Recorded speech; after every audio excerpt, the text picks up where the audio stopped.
He has published well over 100 peer-reviewed scientific articles and serves as the specialty chief editor for Population, Reproductive, and Sexual Health, Frontiers in Public Health, and Frontiers in Medicine, an open access peer-reviewed scientific journal. And he's done an awful lot of work with Dr. Thomas Hilgers and his leaders as well of the Creighton model. So I welcome Dr. Joe. It's a real honor to be here. I appreciate being invited. As Teresa mentioned, I'm not Roman Catholic, but Humanae Vitae has had a great impact on my life, and I'm pleased to be a part of this group today. This is the summary of my state of the science. And so you could take that, and we're kind of summarize it right there. I want to talk a little bit about use of NFP in the U.S. and around the world, some about the effectiveness for avoiding pregnancy, effectiveness for conceiving, a little bit about subfertility, impact on health and relationships, and then just a word or two about the future. That's a lot to cover in a short time, but I wanted to give an overview of the whole spectrum of NFP science, not just one piece of it. So that's my attempt to do that today. In terms of use of natural family planning, Richard mentioned it's less than 1% using modern methods.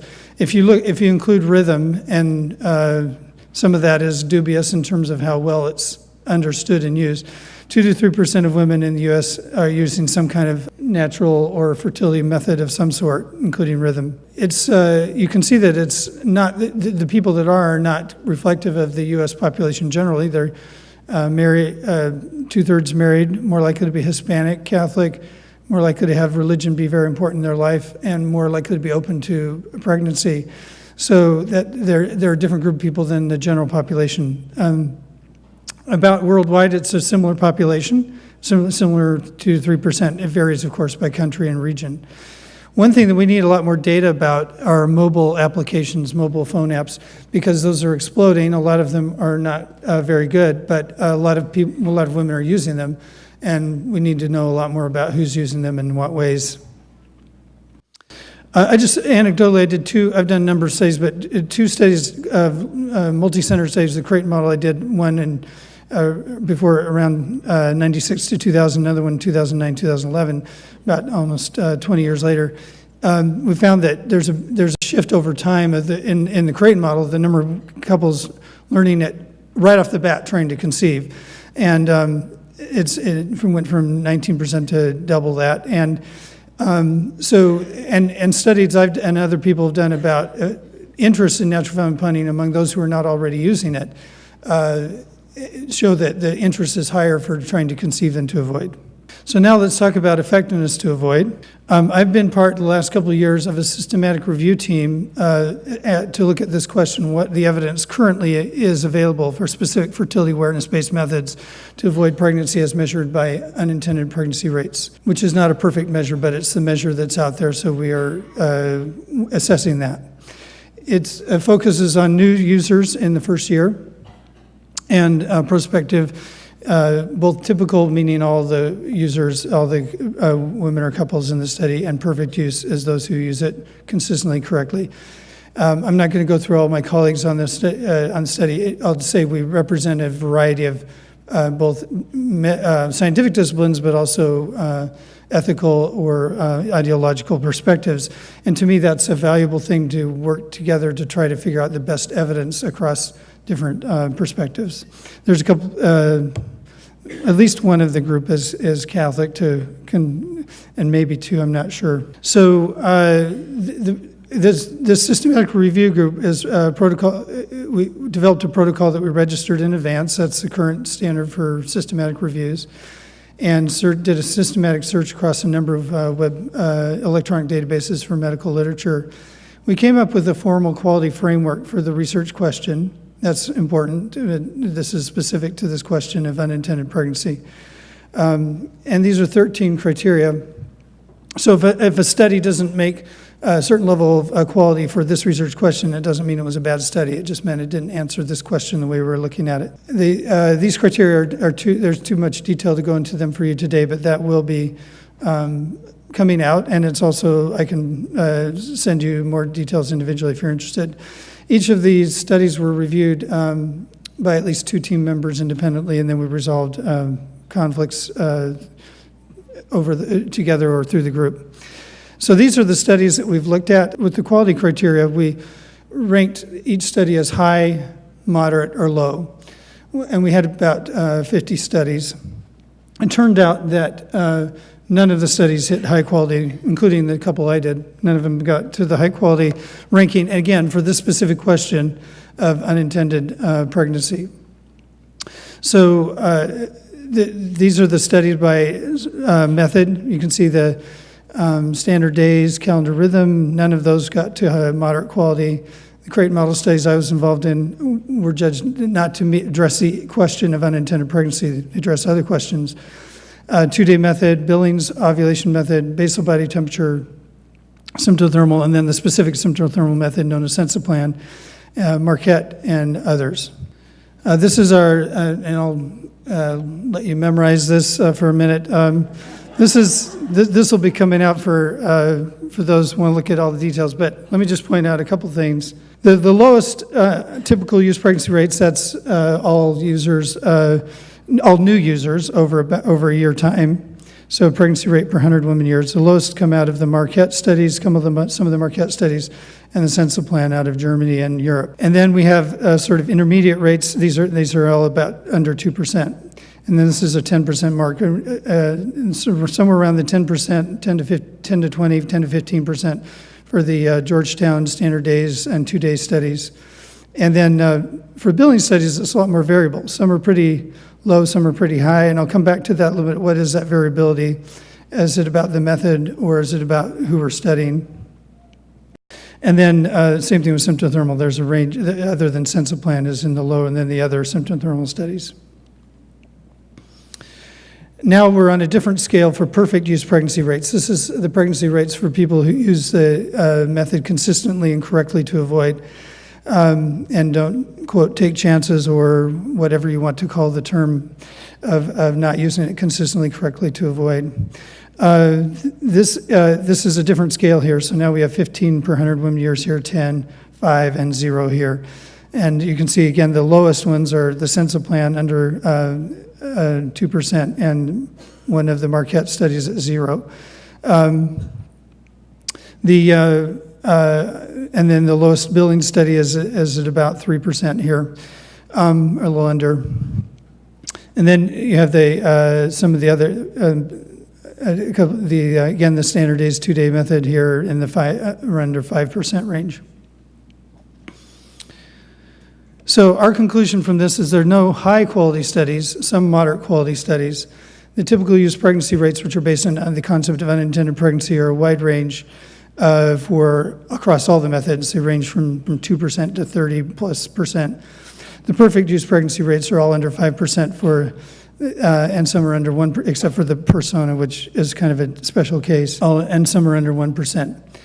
I want to give 2 important caveats to understanding these data. Typical use pregnancy is a range, and it's affected not just by a method, but by the demographic relationship and motivational factors of those using the method. If you're studying a bunch of people at the beginning of their reproductive lifespan who are very open and interested in pregnancy, you're going to get a very different typical use pregnancy rate than if you study, and I'll show you a study representing that issue.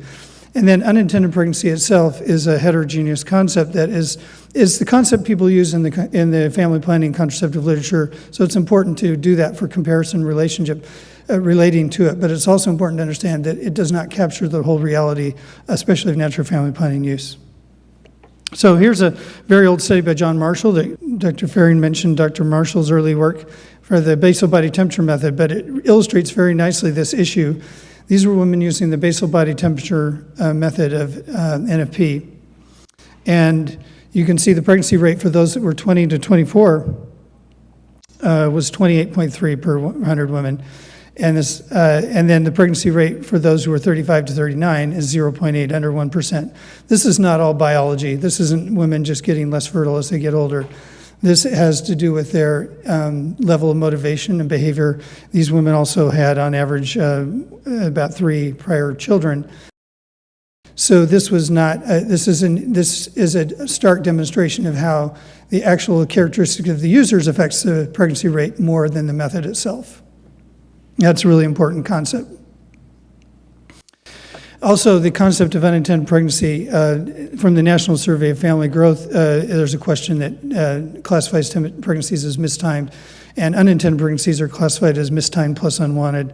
We'll go into those measurement questions, but we did a qualitative study of this a few years ago, and these are 4 different women. They all had a mistimed unintended pregnancy, but these are their quotes about the pregnancy. The first one, we planned it. We weren't expecting it quite so soon. That's why the questions classified it as unplanned. We planned it, but we were hoping for it, so it came as a very pleasant surprise. We were very excited. The second one, I have mixed emotions. We had tried, so I guess in a way it was planned. I would just say to him, I want a baby, I want a baby. The third one, we were shocked. I just thought the birth control would work. And the fourth one, it isn't wanted, I'm getting rid of it. So these are all unintended pregnancies, but they're very different circumstances and reactions. So whenever you see that term unintended pregnancy, you just need to know that it's not, there's more under the surface, and it's a heterogeneous group. One other thing here, it's pregnancy rates in a randomized trial to illustrate the issue of how unintended pregnancy is complicated. So this is from Richard's study, Dr. Farrington's study, one of his randomized trial he did of a mucus version of the Marquette system and a monitor-only system. I'm not so focused on the specific methods here as the principle to illustrate. So in each is a randomized trial, so the fairly even number of women analyzed. The perfect use pregnancy rates, 100 women, 2.7 for the mucus, only 0 for the monitor, and these were not statistically different. The typical use pregnancy rates, and that's, again, at the beginning of each month, just stating whether they're intending to get pregnant that month or not, or that cycle. Roughly 18% for the mucus group, 6 or 7% for the monitor, so roughly almost 3 times as much in the mucus group. But then if you look at all of the pregnancies, this is intention to treat analysis includes all the pregnancies, which includes the intended pregnancies. They're not that different. And so the question is, did the people in the mucus group just happen to have a bunch of unintended pregnancies, but not so many of them wanted to get pregnant? And then the people in the monitor group, they didn't have very many unintended pregnancies, but there were a lot more of them that all of a sudden by chance wanted to get pregnant and said they had an intended pregnancy. Or is there something else going on that's a little more complicated here under the surface as to why people declared the pregnancies to be intended or unintended in advance? So I'll just leave that with you as this is why that if you're just looking at unintended pregnancy, you don't get the whole picture of NFP use in couples. So to summarize these complicated data area, do we have enough data to recommend the use of NFP to avoid pregnancy, or do we need more data with better studies? My answer is yes. We do have data, I think, enough to recommend it, but I do think we also need more studies. That's the half full, half empty. Okay, so let's talk about conceiving. This is a study from Boston University called Pregnancy Study Online. The PI is Dr. Wise. I've been involved in this study a little bit peripherally as a consultant. It's an internet-based study of women in the USA and Canada who have no prior history of infertility who they enroll in the study because they're trying to conceive. So the analysis I'm going to show you hasn't been published yet. It's over 4,000 women, mean age of 30, fairly highly educated. This is a study online, so they're all doing this study from around the United States and Canada. And so first I want you to look at the column on the left. This here, these are just women trying to conceive in the United States. There's nothing about them having necessarily been taught anything about NFP or fertility awareness formally. So this 22% are using basal body temperature when they come in the study. 40% are doing some kind of observation of cervical fluid. This surprised me a lot. About 12% report they're doing self-palpation of the cervix, or trying to at least. 32% doing some kind of urine, that one didn't surprise me, urine ovulation testing. 62% some kind of charting, 50% almost counting days, cycle days. So 75% are doing something. They're trying to conceive. Obviously these are women a little more motivated, they're in a study, They're trying to conceive. They don't have a history of subfertility. And they're trying, 75% are doing some kind of one of these things to try to help them get pregnant faster. When we compare them to those who are not doing that, this also surprised me a little bit. All of these came out really pretty much in the same ballpark in terms of the fecundability ratio means how much quicker do you get pregnant. So you get pregnant, you can kind of think of it as getting pregnant 26% faster or 28% faster. In all of these, they're about the same, which again is a surprise to me. So there are multiple other observational studies that have found shorter time to pregnancy with different types of NFP or fertility awareness. However, I have to also mention, we don't have time to go into them, randomized trials have had mixed results, including one that I did. So this is another area where I think there's evidence that does help get pregnant faster, but we need more evidence as well. What about couples who have subfertility, also often called infertility? This is a couple's condition that is often seen as just difficulty trying to get pregnant. But I first want to point out that it has a whole bunch of other ramifications that need to be looked at as well. How healthy is the baby going to be? How healthy is the mother going to be in pregnancy and long term? The father. All of these things, there's research now being addressed to some of these things. Life course epidemiology, looking at what is the long-term health implications of these conditions, and can we, from my point of view, can we fix them early rather than just get somebody pregnant but perpetuate some problems in the next generation? So I'm going to show you 3 studies here. 2 of them I was involved with in NAPRO, and then one from Germany from the Census Plan group. So these are you can see for each one the number of couples involved, the time frame for follow-up of treatment. For the NAPRO studies, it's 2 years. For the Census Plan, it's a little under a year, 8 months. All of them have women about age 35 on average who have been trying for 3 to 5 years. The adjusted live birth rate for the NAPRO studies is 50 or 60 or 70, 65%. Heidelberg, they didn't do the live birth rate, they did the pregnancy rate. Now, I want to point out that the pregnancy rate is at 8 months, and the one for the NAPRO studies is 2 years longer time frame. So I think these are all in a kind of similar ballpark. And the other thing that I think is interesting is the low birth weight is very low compared to IVF studies where it's 30+%. And I think that's really important. Not just are you having the babies, but how healthy are the babies. So restorative treatment of subfertility has promising results. There are a few studies. I think overall the live birth rates are similar to couples who receive up to 3 rounds of IVF, but much healthier babies and of course much lower cost. Let's talk just a little bit about health. I just want to give a shout out to what I think possibly the single most important study published in the last century for fertility awareness, natural family planning, women's health. And this is describing the concept of the ovarian continuum that James Brown developed, who Dr. Faring mentioned. He is deceased now. From that women have the spectrum over their lifetime, from no ovarian activity to estrogenic activity by itself, and eventually the partial progesterone activity, then incomplete luteal phase, and then a fertile ovulatory cycle with a robust luteal phase. And then there's also the possibility sometimes of super driving the cycle with drugs, which is not, in my opinion, a desirable state, but it does exist. And then women go through these different states in their lifetime, starting from menarche into eventually fertile ovulatory cycles pretty quickly usually. And then through menopause, they kind of go back. And also around pregnancy, there's a transitioning between these different states. So this is, I think, just a very important conceptual framework for women's reproductive health that I think deserves to be, and fortunately was published in a very highly regarded mainstream journal, and I hope it continues to get more attention over time. Applications of natural family planning and fertility awareness to women's health are legion. Dr. Hilgers is an undisputed pioneer and leader in developing what he calls NAPRO technology to do this. Others have also been involved, like Pilar Vigil and some of her colleagues, and looking at the applications to endocrine disorders, both ones that are directly related to ovulation and those that are also not directly, but still affect the overall reproductive system. And then I put general categories: infections, inflammation, anatomic, autoimmune, endometriosis, which is in some sense relates to all of the above.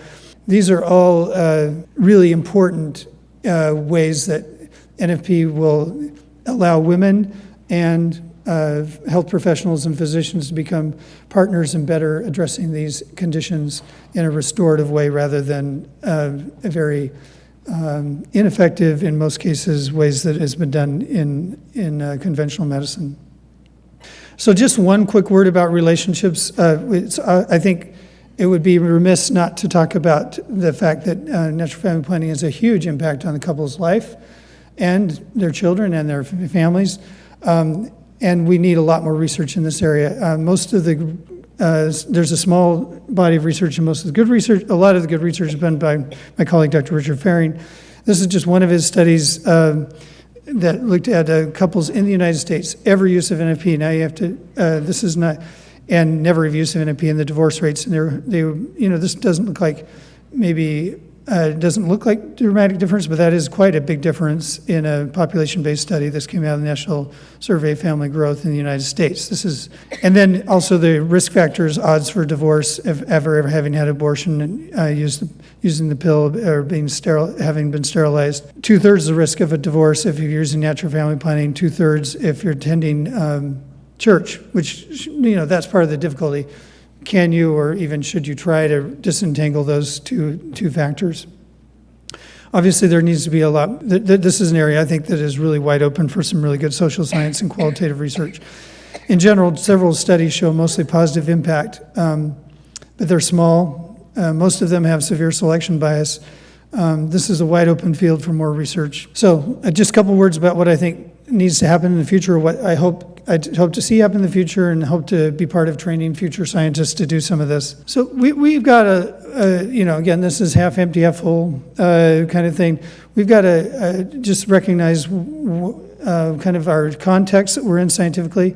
This is, PubMed is the National Library of Medicine search database for medical records, for scientific medical studies.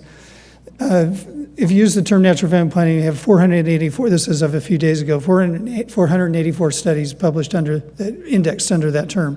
For contraceptive agents, it's about 100 times that, okay?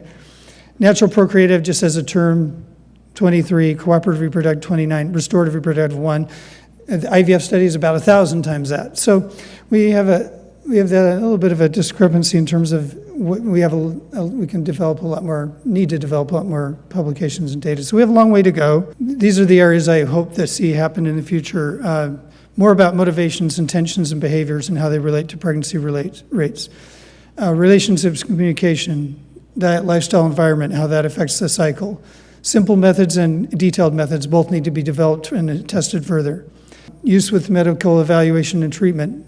Microbiome and genomics and proteomics is an exploding area of biomedical research, and it absolutely affects fertility in the women's cycle, and there's a lot to be done there that I hope to see that scientists start doing that. And then the long-term health that comes from cycle optimization. That's it. Thank you.